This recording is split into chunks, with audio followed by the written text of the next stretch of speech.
Hi friends, Mallu serious സ്റ്റോറീസിലേക്ക് സ്വാഗതം. അപ്പോൾ നമുക്ക് ഇന്നത്തെ 10-ാമത്തെ എപ്പിസോഡ് നോക്കി നോക്കാം കേട്ടോ. അപ്പോൾ ഇന്നലെ അബിയും അനാമികയും കൂടി സംസാരിക്കുന്ന ഇതിലാണല്ലോ നമ്മൾ നിർത്തിയിട്ടുണ്ടായിരുന്നേ.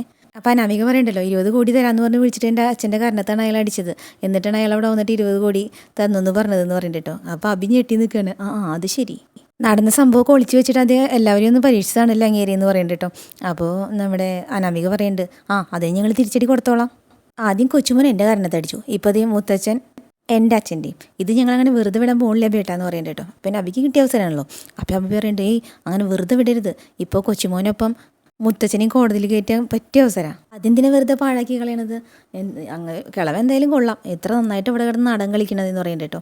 അപ്പോൾ അനാമിക പറയുന്നുണ്ട്, അവിടെ ഇപ്പോൾ മൊത്തത്തിൽ നാടകം കളിയാണല്ലോ, മൂത്ത കൊച്ചുമോനും എല്ലാവരും നാടകം കളിക്കുകയാണല്ലോ എന്ന് പറയുന്നുണ്ട് കേട്ടോ. എന്നിട്ട് അത് എവിടെ വരെ ചെന്ന് നിൽക്കും നമുക്ക് നോക്കാം എന്ന് പറയുന്നുണ്ട്. അപ്പോൾ അബി പറയുന്നുണ്ട്, ശരി മോളെ നീ വെച്ചോ എന്ന് പറഞ്ഞിട്ട് ഫോൺ വെച്ചിട്ടുണ്ട് കേട്ടോ. അപ്പോൾ ഫോൺ വെച്ച് കഴിഞ്ഞപ്പോൾ വേണു പറയുന്നുണ്ട് കേട്ടോ, അബി മറിഞ്ഞ് നിന്നിട്ട് നമ്മളെ സപ്പോർട്ട് ചെയ്യുന്നുണ്ട്, അതുകൊണ്ട് തന്നെ അവിടെ നടക്കുന്ന കാര്യങ്ങളൊക്കെ നമുക്ക് അറിയാനും പറ്റും. പിന്നെ വക്കീൽ നന്ദഗോപൻ സാറ് ഇപ്പോൾ ഭയങ്കര ചൂടില്ല, അദ്ദേഹത്തിന് മുന്നിൽ വെച്ചിട്ടുള്ള കിളവൻ ഈ ഷോ നടത്തിയത്. അപ്പോൾ രേവതി ചോദിക്കുന്നുണ്ട് കേട്ടോ, അല്ല ഈ അനന്തമൂർത്തിനെ ജയിലിൽ പിടിച്ചിടാൻ പറ്റുമോ എന്ന് ചോദിക്കുന്നുണ്ട് കേട്ടോ. അപ്പോൾ വേണു പറയുന്നുണ്ട്, ആ രീതിക്കാണ് ഇപ്പോൾ കാര്യങ്ങളൊക്കെ വന്നുകൊണ്ടിരിക്കുന്നത്, എന്തായാലും അങ്ങേര് ജയിലിൽ പോകുന്നത് അവിടെ ആർക്കും സഹിക്കാൻ പറ്റില്ല, അതുകൊണ്ട് തന്നെ ജയനോ അജയനോ ആദർശോ ആരെങ്കിലുമൊക്കെ ഇടപെട്ട് കാര്യങ്ങൾ ഒതുക്കി തീർക്കാൻ എന്തായാലും നോക്കൂ. ആ സമയത്താണ് നമ്മൾ 20 കോടിക്ക് പകരം 50 കോടി ആവശ്യപ്പെടാൻ പോണതെന്ന് പറയുന്നുണ്ട് കേട്ടോ. അപ്പോൾ അനാമിക പറയുന്നുണ്ട്, വലിയ സ്വപ്നങ്ങളൊന്നും നെയ്ത് കൂട്ടണ്ട, ഇതുവരെ നമ്മൾ ആഗ്രഹിച്ച കാര്യങ്ങളൊന്നും നടന്നിട്ടില്ല എന്ന് പറയുന്നുണ്ട്. അപ്പോൾ വീണ്ടും പറയുന്നുണ്ട്, അതെന്തുകൊണ്ടാണ് നടക്കാത്തത്? നിൻ്റെ കഴിവുകൾ കൊണ്ടാണ്. നീ അന്യായിട്ട് പൊരുത്തപ്പെട്ട് പോയിരുന്നെങ്കിൽ, അല്ലെങ്കിൽ പൊരുത്തപ്പെട്ട് പോയതായിട്ട് അവിടെയുള്ള ധരിപ്പിച്ചിരുന്നെങ്കിൽ അപ്പം നിനക്ക് എന്തെങ്കിലും കിട്ടിയേനെ, അതിനുശേഷം പിരിഞ്ഞ് അടിച്ച് പോന്നെങ്കിലും നിനക്ക് എന്തെങ്കിലും കിട്ടിയേനെ. ഇപ്പം എന്തായി, കോടതിയായി, കേസായി, വഴക്കായി എന്ന് പറയുന്നുണ്ട് കേട്ടോ. അപ്പോൾ അനാമിക ചോദിക്കുന്നുണ്ട്, അപ്പോൾ ഇതൊക്കെ സംഭവിച്ചു നല്ലതിനാണെന്ന് അച്ഛൻ പറഞ്ഞതോ എന്ന് ചോദിക്കുന്നുണ്ട് കേട്ടോ. ഇപ്പം അങ്ങനെയൊക്കെ പറയുന്നുണ്ട്, പക്ഷേ ആ കിളവൻ കാഞ്ഞ ബുദ്ധിക്കാരനാണ്. അപ്പോൾ രേവതി ചോദിക്കുന്നുണ്ട്, വക്കീൽ അതിനേക്കാളും ബുദ്ധിമാനാണെന്നല്ലേ പറഞ്ഞത് എന്ന് പറയുന്നുണ്ട് കേട്ടോ. വക്കീലൊക്കെ ബുദ്ധിമാനാണ്, എത്രയൊക്കെ ബുദ്ധിമാനാണ് നമ്മുടെ കൂടെ ഉണ്ടെങ്കിലും നമുക്കെതിരായിട്ട് അവരാളെ വയ്ക്കുമല്ലോ. അപ്പോൾ അനാമിക ചോദിക്കുന്നുണ്ട് കേട്ടോ, എത്രയൊക്കെ പ്രതിരോധിച്ചു എന്ന് പറഞ്ഞാലും എൻ്റെ കവിളിൽ കൊണ്ടടിയും അച്ഛനെ കൊണ്ടടിയൊക്കെ കോടതി വിലക്കെടുക്കാതിരിക്കുമോ എന്ന് ചോദിക്കേണ്ട കേട്ടോ. എന്തായാലും കേസ് കോടതിയിലെത്തട്ടെ, ആദ്യത്തെ കേസ് കഴിയുമ്പോഴേക്കും തന്നെ കിളവൻ പുറത്ത് വെച്ചിട്ടൊരു സെറ്റിൽമെൻറ്റിന് തയ്യാറാവുമെന്നാണ് എൻ്റെ പ്രതീക്ഷ എന്ന് പറയേണ്ടിട്ട് വേണു. എന്തായാലും കേസ് കോടതിയിൽ വരട്ടെ. പിന്നെ നമ്മൾ ഈ കേസ് ഒഴിവാക്കാനായിട്ട് നമ്മളെ ഭൂമിയിൽ വേണ്ടാന്ന് അവർ തീരുമാനിച്ചിട്ടുണ്ടെങ്കിൽ നമ്മളൊന്ന് സൂക്ഷിക്കണം മോളെ, പുറത്തിറങ്ങുമ്പോൾ ഒരു കരുതൽ വേണം എന്ന് പറയണ്ട കേട്ടോ.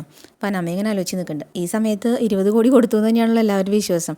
അപ്പോൾ ആദർശ് പറയുന്നുണ്ട് കേട്ടോ, ഈ 20 കോടിയിൽ കേസ് ഒതുക്കി തീർത്ത് കഴിഞ്ഞാൽ ഇനി വേണുവിൻ്റെ കടക്കാരനൊക്കെ നമുക്ക് കുത്തിപ്പൊക്കണച്ചാ.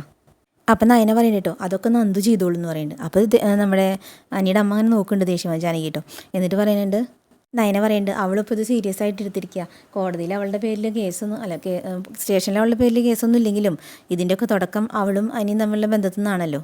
അപ്പോൾ അനിയുടെ അച്ഛൻ പറയുന്നുണ്ട്, ഈ വാശിക്ക് അനിയും നന്ദു തമ്മിലുള്ള വിവാഹം നടത്തി കൊടുക്കുക വേണ്ടത് എന്ന് പറയുന്നുണ്ട് കേട്ടോ. അപ്പോൾ എല്ലാവരും പെട്ടെന്ന് അങ്ങനെ ഞെട്ടി. അപ്പോൾ ജാനകി പറയുന്നുണ്ട്, അജിയേട്ടൻ മിണ്ടരുത് കേട്ടോ, അതിന് ഇങ്ങനത്തെ ഇതിൽ കാര്യങ്ങൾ എത്തിക്കാൻ വേണ്ടിയിട്ടല്ലേ ഇത്രയും പ്രശ്നങ്ങളൊക്കെ ഉണ്ടാക്കി തീർത്തത് എന്ന് ചോദിക്കുന്നുണ്ട് കേട്ടോ. അപ്പോൾ എന്തുണ്ടാക്കിയെന്നാണ് നീ പറയണേ? ഇപ്പോഴേ 10 കോടിയല്ല 20 കോടി കൊടുത്തിരിക്കണേ കേസ് ഒതുക്കി തീർക്കാനായിട്ട്. നാണല്ലാത്തവരെ ആയതുകൊണ്ടല്ലേ ആ പൈസ മേടിച്ച് വെച്ചേ എന്ന് പറയുന്നുണ്ട് കേട്ടോ. അപ്പോൾ ജാനകി അനുകൂലിച്ചിട്ട് പറയുന്നുണ്ട്, എന്തൊക്കെ പറഞ്ഞാലും അവൾക്കൊരു ജീവിതം വേണ്ടേ, ഇനി അവൾ കല്യാണം കഴിക്കണമെങ്കിൽ അതൊരു രണ്ടാം കേട്ടാ, എല്ലാത്തിനും പ്രശ്നങ്ങളും ഉണ്ടാക്കി തീർത്തതേ തുടക്കം നന്ദുവാ.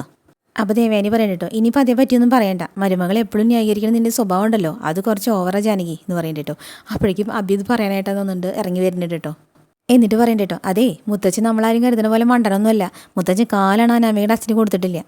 അപ്പോൾ എല്ലാവരും ആകെ മുഖത്തോട് മുഖം നോക്കണ്ടിട്ട് എന്നിട്ട് ചോദിക്കേണ്ടത് പിന്നെ എന്താ നടന്നതെന്ന് ചോദിക്കേണ്ട നമ്മുടെ ആദർശിൻ്റെ അച്ഛൻ. അപ്പോൾ അബി പറയേണ്ടത്, നടന്നത് അനാമികയുടെ അച്ഛൻ്റെ കാരണത്തുണ്ടെന്ന് പറയുന്നത്, അതൊന്ന് തെളിച്ച് പറയടാന്ന് പറയുന്നുണ്ട് കേട്ടോ. അപ്പോൾ വക്കീലിനൊപ്പം ചേർന്നിട്ട് 10 കോടിക്ക് പകരം 20 കോടി ആവശ്യപ്പെട്ട അനാമികയുടെ അച്ഛൻ്റെ കാരണത്തെ മുത്തച്ഛൻ അടിച്ചു, ആ പാടങ്ങേരെ കാരണത്തുണ്ട്. എന്നിട്ട് അബി പറയേണ്ട കേട്ടോ, 20 കോടി കൊടുത്തിട്ട് മുത്തച്ഛൻ കേസ് ഒഴിവാക്കില്ലെന്ന് എനിക്ക് നല്ല ഉറപ്പുണ്ടായിരുന്നു. അപ്പോൾ ഞാനതൊന്ന് അറിയാൻ വേണ്ടിയിട്ട് അനാമികനെ ഒന്ന് വിളിച്ചിട്ടുണ്ടായിരുന്നു. വിളിച്ചത് വേറെ ഒന്നിനുമല്ല, ഒരു അവസരം കിട്ടിയപ്പോൾ 10 കോടിക്ക് ഒരു 20 കോടി മേടിക്കാൻ നാണല്ലേ എന്ന് ചോദിക്കാൻ വേണ്ടിയിട്ടായിരുന്നു ഞാൻ വിളിച്ചത് എന്ന് പറയേണ്ട കേട്ടോ. അപ്പോഴവൾ എന്നോട് ചൂടായിക്കൊണ്ട് ഇങ്ങോട്ട് ചോദിച്ചത്, എൻ്റെ അച്ഛനെ തല്ലി കിട്ടിയിട്ട് കളിയാക്കാൻ വേണ്ടി വിളിച്ചതാണോ എന്ന് പറയേണ്ട കേട്ടോ. അപ്പോൾ ആദർശനൊക്കെ ഒരു സമാധാനമായി. അപ്പോൾ ആദർശ് പറയേണ്ടത്, ഇപ്പോഴാണ് മുത്തച്ഛൻ ശരിക്കും ഒരു ഹീറോ ആയത്. അപ്പോൾ ആദർശിൻ്റെ അച്ഛൻ ചോദിക്കേണ്ട കേട്ടോ അബിയുടെ അടുത്ത്, എടാ നീ പറഞ്ഞത് സത്യമാണോ? അല്ല ഇവൻ്റെ നാവായതുകൊണ്ട് പറയാൻ പറ്റില്ല, ആടിനെ പട്ടിയാക്കണം നാവാ എന്ന് പറയേണ്ട കേട്ടോ. അപ്പോൾ അബി ഒന്നും മിണ്ടാതെ നിൽക്കണേ. അപ്പോൾ ദേവേനി പറയുന്നത്, എന്തായാലും അച്ഛനോട് ചോദിച്ചാൽ സത്യം അറിയാൻ പറ്റുമല്ലോ എന്ന് പറയേണ്ട കേട്ടോ. അപ്പോൾ ആദർശേട്ടൻ നയനും കൂടിയിട്ട് നയനെ പറയുന്നുണ്ട്, ആദർശേട്ടാ നമുക്ക് മുത്തച്ഛനോട് ചോദിച്ചു നോക്കാമെന്ന് പറഞ്ഞിട്ട് പോയിട്ടുണ്ട്. അപ്പോൾ നമ്മുടെ അനിയുടെ അച്ഛൻ പറയേണ്ട കേട്ടോ, കേട്ടത് സത്യം തന്നെ ആയിരിക്കും എടുത്തി, നന്മ ചെയ്യുന്നവരുടെ മുമ്പിൽ അച്ഛൻ എത്ര വേണമെങ്കിൽ താഴും. എന്നാൽ നേരായ വഴിക്ക് അല്ലാതെ സമ്പാദിക്കണവരുടെ, വളഞ്ഞ വഴിക്ക് കാര്യം നേടാൻ ആഗ്രഹിക്കുന്നവരുടെ അവരുടെ നെഞ്ഞത്ത് എന്തായാലും ആണി തറച്ചിരിക്കും. അപ്പം നമ്മുടെ അബി പറയണേ, എൻ്റെ മുത്തച്ഛൻ എന്തായാലും ആളൊരു സംഭവമാണെന്ന് പറയുന്നുണ്ട് കേട്ടോ. അപ്പോൾ എല്ലാവരും ഇങ്ങനെ നോക്കുന്നുണ്ട്, അബിയല്ലേ പറഞ്ഞത്. അത് കഴിഞ്ഞിട്ട് അബി അങ്ങോട്ട് തിരിഞ്ഞിട്ട് അബി പറയണേ, ഇനിയാണ് ഇവിടെ കേസും കോടതിയും വഴക്കൊക്കെ ആയിട്ട് ശരിക്കും ചിലവരൊന്ന് നെട്ടോട്ടോടാൻ പോണത്. കിളവൻ എന്തായാലും ഇങ്ങനെ ഒരു ബുദ്ധി കാണിച്ച് നന്നായി. ഈ സമയത്ത് മുത്തശ്ശിയോട് കാര്യങ്ങൾ പറഞ്ഞിട്ടുണ്ട് കേട്ടോ. അപ്പോൾ മുത്തശ്ശി ചോദിക്കുന്നുണ്ട്, ഇതിനി കുഴപ്പമാവോ എന്ന് ചോദിക്കും കേട്ടോ. അപ്പോൾ പറയും, കുഴപ്പമാണെങ്കിൽ കുഴപ്പമാവട്ടോ എന്ന് പറയുന്നുണ്ട്. എനിക്ക് ചെറിയ പേടി തോന്നുന്നുണ്ട് എന്ന് പറയുന്നുണ്ട് കേട്ടോ. അപ്പോൾ മുത്തശ്ശൻ പറയുന്നുണ്ട്, എനിക്ക് ഒട്ടും പേടി തോന്നുന്നില്ല. പ്രശ്നങ്ങൾ ഏറ്റെടുത്ത് കഴിഞ്ഞാൽ പിന്നെ ഭയങ്കര ഒരു ധൈര്യമാണ്. ഞാൻ ഇവിടെ ആരോടും പറഞ്ഞിട്ടില്ല, ഇനി വേണം എല്ലാവരോടും പറയാൻ. ഈ സമയത്ത് ആദർശം അതിനും കൂടി അങ്ങോട്ട് എത്തിയിട്ടുണ്ട് കേട്ടോ. എന്നിട്ട് മുത്തശ്ശാന്ന് വിളിക്കുന്നത് ചോദിക്കും. അല്ല മുത്തശ്ശ അങ്ങനെ പണം വെറുതെ കളയണ ആളല്ലല്ലോ എന്ന് പറയുന്നുണ്ട് കേട്ടോ. അപ്പോൾ നിൻ്റെ അനിയൻ ജയിലിൽ കിടക്കണ പിന്നെ നിനക്ക് സഹിക്കാൻ പറ്റുമോ എന്ന് ചോദിക്കുന്നുണ്ട് കേട്ടോ. അതല്ല, എന്നാലും ആറ്റി കളഞ്ഞാലും അളന്ന് കളയണം എന്നല്ലോ മുത്തച്ഛൻ പറയാറ് എന്ന് പറയുന്നുണ്ട് കേട്ടോ. അപ്പോൾ പറയുന്നുണ്ട്, ചില സാഹചര്യങ്ങൾ അളന്ന് കളയാൻ പറ്റാത്ത സാഹചര്യമാണെങ്കിലോ. അപ്പോൾ നമ്മുടെ നയനെ ചോദിക്കുന്നു കേട്ടോ, എന്തിനാ മുത്തച്ഛൻ അങ്ങനെ കള്ളം പറയുന്നത്? അനാമിക ഇപ്പോൾ അബിയുടെ വിവരങ്ങളൊക്കെ പറഞ്ഞല്ലോ എന്ന് പറയുന്നുണ്ട് കേട്ടോ. അപ്പോൾ ആദർശ് ചോദിക്കുന്നുണ്ട്, മുത്തച്ഛൻ 20 കോടി കൊടുക്കണതിന് പകരം അയാളുടെ കാരണത്തടിച്ചൂല്ലേ? അപ്പോൾ മുത്തച്ഛൻ ഒന്നും മിണ്ടാണ്ട് മുറിയിൽ നിന്ന് എണിച്ചിട്ട് ഹാളിലേക്ക് പോയിട്ട് കേട്ടോ. അപ്പോൾ ആദർശം അതിന് പരസ്പരം നോക്കിയിട്ട് പിന്നാലെ വരുന്നുണ്ട്. ആ മുത്തച്ഛനെ ആകെ വിഷമിച്ചിരിക്കുക. അങ്ങനെ മുത്തച്ഛൻ ഹാളിലെത്തി, പിന്നാലെ ഇവർ വന്നിട്ടുണ്ട്. അപ്പോൾ പറയുന്നുണ്ട്, അജിയ നീയാണ് എൻ്റെ മൂത്ത മോൻ. ഓർമ്മ വെച്ച കാലം മുതലേക്ക് നിനക്കറിയാം, എന്നെങ്കിലും എപ്പോഴെങ്കിലും അർഹതയില്ലാത്ത കൈകളിലേക്ക് ഞാൻ പണം എറിഞ്ഞു കൊടുക്കണം നീ കണ്ടിട്ടുണ്ടോ? അപ്പോൾ ആദർശിൻ്റെ അച്ഛൻ ചോദിക്കുന്നുണ്ട് കേട്ടോ, പിന്നെ എന്താ അച്ഛൻ ആ വിവരം ഞങ്ങളോട് പറയാതിരുന്നേന്ന് ചോദിക്കുന്നുണ്ട്. അപ്പോൾ ദേവയാനിയെ നോക്കിയിട്ട് പറയുന്നുണ്ട്, അത് നിന്നുള്ള ദേഷ്യം കൊണ്ടാ എന്ന് പറയുന്നുണ്ട് കേട്ടോ. എന്താലോചിച്ചിട്ടാണ് നീ 10 കോടിയെ തല്ലിപ്പൊളിക്ക് കൊടുക്കാമെന്ന് പറഞ്ഞേ എന്ന് നോക്കിയിട്ട്. അച്ഛാ അത് പിന്നെ എന്ന് പറയുമ്പോൾ മിണ്ടരുത് എന്ന് പറയുന്നുണ്ട്. എന്നിട്ട് പറയുന്നുണ്ട്, ചെവി അറിയാതെ ആശ്രയം മറ്റവർക്ക് നമ്മൾ ഒരുപാട് തുക കൊടുക്കുന്നുണ്ട്. മുന്നിൽ വരുന്നതെന്ന് കരയണവർക്കും വിഷമിക്കുന്നവർക്കൊക്കെ ആവശ്യത്തിലധികം നമ്മൾ കൊടുക്കാറുണ്ട്. അവർ പ്രതീക്ഷിക്കുന്നതിലധികം. ഒരാളുടെ കണ്ണീരൊപ്പം കഴിഞ്ഞ് കഴിഞ്ഞാൽ അത് പുണ്യം എന്ന് കരുതണവരാ ഈ തറവാട്ടിലും എല്ലാവരും എന്ന് പറയുന്നുണ്ട് കേട്ടോ. എന്നിട്ട് എല്ലാവരും അല്ല, മിക്കവരും. അങ്ങനെയല്ല നിനക്ക് പറയാൻ പറ്റുമോ എന്ന് ചോദിക്കണം കേട്ടോ. എന്നിട്ട് തിരിഞ്ഞിട്ട് ആദർശിൻ്റെ അടുത്ത് പറയുന്നത്, നീയാണ് ഇപ്പോൾ ഈ വീടിന് നയിക്കുന്നത്, ബിസിനസ്സും അങ്ങനെ തന്നെ. അങ്ങനെയുള്ളപ്പോൾ നിൻ്റെ അമ്മേനെ നിനക്ക് തിരുത്താം. തെറ്റ് ചെയ്ത് കരുതിയിട്ട് അച്ഛനമ്മയെന്ന് വിചാരിച്ച് തിരുത്താതിരിക്കേണ്ട ആവശ്യമില്ല. നയനമോളെ ഇവള് വെറുക്കുന്ന സമയത്ത് നീ ആദ്യം അമ്മയുടെ വാക്ക് കേട്ട് അവളെ തള്ളി കളഞ്ഞെങ്കിലും പിന്നീട് അവളെ നീ തള്ളി കളഞ്ഞു അമ്മയുടെ വാക്ക് കേട്ടില്ലല്ലോ എന്ന് ചോദിക്കുന്നുണ്ട് കേട്ടോ. അന്ന് നീ ശരിയുടെ ഭാഗത്ത് തന്നെ നിന്നത്, പിന്നെ ഇപ്പോഴെന്താ ഇവള് 10 കോടി കൊടുക്കാമെന്ന് പറഞ്ഞപ്പോൾ നീ എന്താ തടയാഞ്ഞത് എന്ന് ചോദിക്കുന്നുണ്ട് കേട്ടോ. അപ്പോൾ ആദർശ് പറഞ്ഞു, അത് പിന്നെ മുത്തച്ഛ അവർക്ക് കൊടുക്കാനുള്ള പൈസ അമ്മയുടെ കയ്യിലുണ്ട്, പിന്നെ ഇപ്പോൾ ഞാനെന്ത് പറയാനാ? അപ്പം മുത്തച്ഛൻ പറയുന്നത്, പണം കയ്യിലുള്ളതാണ് പ്രശ്നം. ക്രിമിനൽസ് ഒരുപാടുണ്ട് പുറത്ത്, എല്ലാവർക്കും വാരിക്കോരി കൊടുക്ക് എന്ന് പറയുന്നുണ്ട് കേട്ടോ.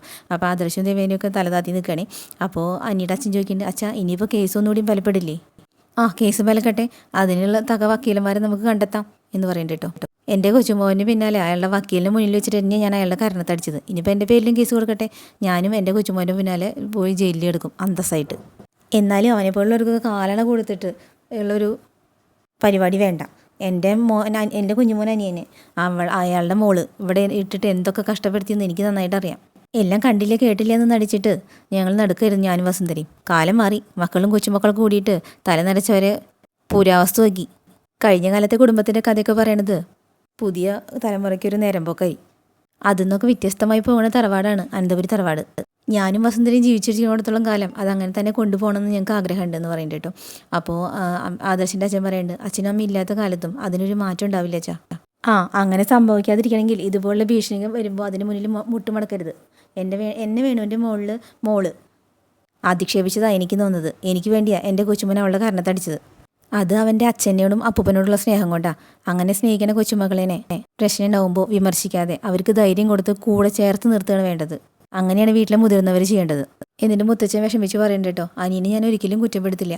അവൻ ആഗ്രഹിക്കാത്ത ബന്ധം അവൻ്റെ തലയിൽ വെച്ച് കെട്ടുമായിരുന്നു. അതിന് ഒരു ജന്മം അനുഭവിക്കാവുന്നതൊക്കെ അവൻ അനുഭവിച്ചു കഴിഞ്ഞു. അതിലേക്ക് നയിച്ച അവളുടെ കുടുംബത്തിന് ഇനി കരയിപ്പിക്കുക വേണ്ടത്, അനുഭവിപ്പിക്കുക വേണ്ടത്.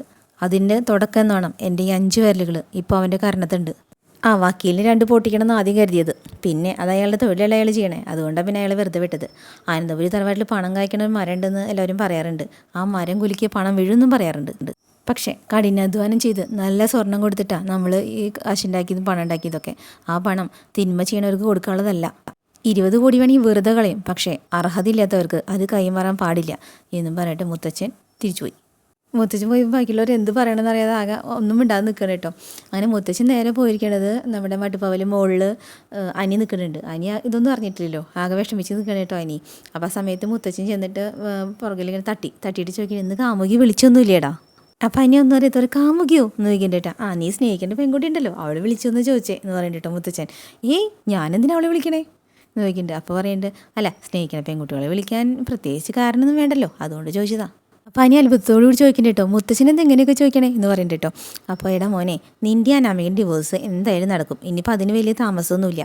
അപ്പോൾ പിന്നെ നിൻ്റെ ആഗ്രഹം പോലെ കാര്യങ്ങളൊക്കെ നടക്കണം എന്നാ എൻ്റെ ആഗ്രഹം. അപ്പോൾ ചോദിക്കണ്ട കേട്ടോ, മുത്തച്ഛൻ എന്തായി പറഞ്ഞു വരുന്നേ എന്ന് ചോദിക്കുന്നുണ്ട്. അപ്പോൾ മുത്തച്ഛൻ പറയുന്നുണ്ട്, കൊച്ചുമക്കൾ ഒരു കാര്യം ആഗ്രഹിക്കുമ്പോൾ അത് കൊതിക്കുമ്പോൾ അതിൽ ന്യായമുള്ള കാര്യമാണെങ്കിൽ അതിൻ്റെ കൂടെ നിൽക്കണതാ എനിക്കിഷ്ടം. നീയും നന്ദും തമ്മിൽ ഇഷ്ടത്തിലാണെന്ന് നീ അത് ആദ്യം പറയേണ്ടവരോടൊന്നും പറഞ്ഞില്ല. അതുകൊണ്ടാണ് അനാമികയ്ക്ക് നിൻ്റെ ജീവിതത്തിലേക്ക് കടന്നു വരേണ്ടി വന്നത്. അവിടെയും നീ തന്നെയാണ് പ്രതി. അവളെ ഈ വീട്ടിലേക്ക് കൊടുന്ന് പരിചയപ്പെടുത്തിയത് നീ തന്നെയാണ്. അതെന്ത് എൻ്റെ ഭാഗത്ത് മിസ്റ്റേക്കാണെന്ന് ഞാൻ 1000 തവണ പറഞ്ഞു കഴിഞ്ഞല്ലോ മുത്തച്ഛ എന്ന് പറയണ്ട കേട്ടോ. എന്തായാലും ഇനി തെറ്റിതിരുത്താനുള്ള സമയമാണ്. ഞാൻ വസന്തരെയും കൂട്ടിയിട്ട് പോവാ ഗോവിന്ദൻ്റെ വീട്ടിലേക്ക്. അപ്പം അനി ചോദിക്കണ്ടിട്ട് അതെന്തിനാ എന്ന് ചോദിക്കട്ടെ. അതെന്തിനാന്നോ, എടാ പെണ്ണ് ചോദിക്കാൻ തന്നെയാന്ന് പറയണ്ട കേട്ടോ. അപ്പോഴേക്കും എനിക്ക് സന്തോഷം കൊണ്ട് മുഖമൊക്കെ ഭയങ്കര ആയിക്കണം കേട്ടോ. അവർക്ക് അത് പറഞ്ഞപ്പോൾ അവൻ്റെ മുഖത്തൊരു നാണം കണ്ടില്ലേ. അപ്പോൾ അനിങ്ങനെ ചിരിച്ചിരിക്കുകയാണ്. അപ്പോൾ പറയുന്നത്, നിൻ്റെ മുഖത്ത് തെളിച്ചുണ്ടല്ലോ, അത് വീട്ടിലെ മൊത്തം കിട്ടുന്നുണ്ട് കേട്ടോ എന്ന് പറയുന്നുണ്ട് കേട്ടോ. മുത്തച്ഛി സത്യമാണോ പറഞ്ഞത് ചോദിക്കുന്നുണ്ട്. ഞാൻ അങ്ങനെ നുണിയൊന്നും പറയില്ലടാ. ഞാൻ എന്തായാലും മുത്തശ്ശിയും കൂട്ടി അവിടെ വരെ പോവും. ഞങ്ങൾ പോയി വന്നിട്ട് ബാക്കി എല്ലാവരും വീട്ടിലിറങ്ങിയാൽ മതി. അവരുടെ തീരുമാനം എന്താണെന്ന് നമ്മൾക്കൊന്നും അറിയണമല്ലോ എന്ന് പറയുന്നുണ്ട് കേട്ടോ. അപ്പോൾ അനി പറയുന്നുണ്ട്, അവളുടെ അച്ഛനും അമ്മയും ഇത്തിരി കടുംപിടുത്തത്തില്ല. അത് കാരണം അവർ പോയി പെണ്ണ് ചോദിക്കാഞ്ഞിട്ടാ. നീ അവിടെ കയറി ഇറങ്ങി നടക്കുമ്പോഴേ അവർ ഒരു കളി തമാശയായിട്ടാണ് കാണുന്നത്. ഞങ്ങളും പോയിട്ട് പെണ്ണ് ചോദിക്കുമ്പോൾ എല്ലാം ശരിയായിക്കോളും. ഇനി മുത്തച്ഛൻ പറയണ്ട കേട്ടോ, നിൻ്റെ മുത്തച്ഛയോട് പോയി ഞാൻ വരെ ഈ കാര്യങ്ങൾ പറഞ്ഞിട്ടില്ല. അയാളോട് പോയി റെഡിയാവാൻ പറയട്ടെ, എന്നിട്ട് ഞങ്ങൾ വേഗം പോയിട്ട് വരാം. നീ എന്തായാലും ഇവിടെ ഇരുന്ന് പ്രാർത്ഥിക്ക്, പോകണ കാര്യം നടക്കണേ എന്നുള്ളത് സകല ദൈവങ്ങളെ വിളിച്ച് പ്രാർത്ഥിക്ക്. അപ്പോൾ എനിക്കാണെങ്കിൽ സന്തോഷം കൊണ്ട് പോയി കേട്ടോ. അപ്പോൾ അതിന് തിരിച്ചു നടന്ന് മുത്തച്ഛനൊന്ന് വിളിക്കുന്നുണ്ട്, മുത്തശ്ശാന്ന് വിളിക്കും കേട്ടോ. അപ്പോൾ എന്താണ് ആവശ്യം തിരിഞ്ഞ് നിൽക്കുക, വേഗം പോയി മുത്തച്ഛനെ കെട്ടിപ്പിടിക്കും കേട്ടോ. എന്നിട്ട് പറയുന്നത്, മുത്തശ്ശന എന്ന് പറയുന്നത് കേട്ടോ. അത് ശരി, അപ്പം ഞാൻ ഇതുവരെ മുത്തച്ഛനല്ലായിരുന്നോ, മിണ്ടാതിരുന്ന അവിടെ എന്നുകൊണ്ട് ചിരിച്ചിട്ട് മുത്തച്ഛൻ പോകുന്നുണ്ട്. അനിയാണ് ഈ സന്തോഷം കൊണ്ട് തുള്ളി ചാടില്ലെന്ന് മാത്രമല്ല കേട്ടോ. അങ്ങനെ മുത്തശ്ശൻ വേഗം ചെന്നിട്ട് മുത്തശ്ശിയുടെ അടുത്ത് ചെയ്യുന്നു. മുത്തശ്ശി അവിടെ അങ്ങനെ തുണി മടക്കിക്കൊണ്ടിരിക്കുക കേട്ടോ. എടോ താനൊന്ന് വേഗം റെഡിയാവുമെന്ന് പറയുന്നുണ്ട് കേട്ടോ. അപ്പോൾ എങ്ങോട്ട്, നമുക്ക് സ്ഥലം വരെ പോകണം എന്ന് പറയുന്നുണ്ട് കേട്ടോ. അപ്പോൾ പറയും, എങ്ങോട്ട് എന്ന് ചോദിക്കും. അപ്പോൾ പറയും, നമുക്കൊരു പെണ്ണ് കാണാൻ പോകണം. അപ്പം മുത്തശ്ശി ചിരിച്ചിട്ട് ചോദിക്കുന്നുണ്ട്, ഈ പ്രായത്തിലോ? അപ്പോൾ മുത്തശ്ശൻ ചിരിച്ചിട്ടോ. എന്നിട്ട് ചോദിക്കുന്നത്, തനിക്ക് എന്നെ ഇങ്ങനെ ചിരിപ്പിക്കുന്ന സ്വഭാവം ഇല്ലായിരുന്നല്ലോ എന്ന് പറയുന്നുണ്ട് കേട്ടോ. അല്ല പിന്നെ ഈ പ്രായത്തിൽ പെണ്ണ് കാണാമെന്നൊക്കെ പറഞ്ഞാൽ ഞാൻ പിന്നെ എന്താ പറയുക എന്ന് ചോദിക്കുന്നുണ്ട് കേട്ടോ. എനിക്കല്ലടോ, നമ്മുടെ കൊച്ചുമോനെ. അനി എന്തായാലും അനാമികയായിട്ടുള്ള ബന്ധം പിരിയുമെന്ന് നമുക്ക് ഉറപ്പാണ്. അങ്ങനെ അവർ തമ്മിൽ രണ്ടാകുമ്പോൾ അനാമയ്ക്ക് പകരം വന്നു കയറുന്ന പെൺകുട്ടിയിൽ നിന്ന് എനിക്ക് നല്ല സമാധാനം കിട്ടിയിരിക്കണം എന്ന് പറയുന്നുണ്ട് കേട്ടോ.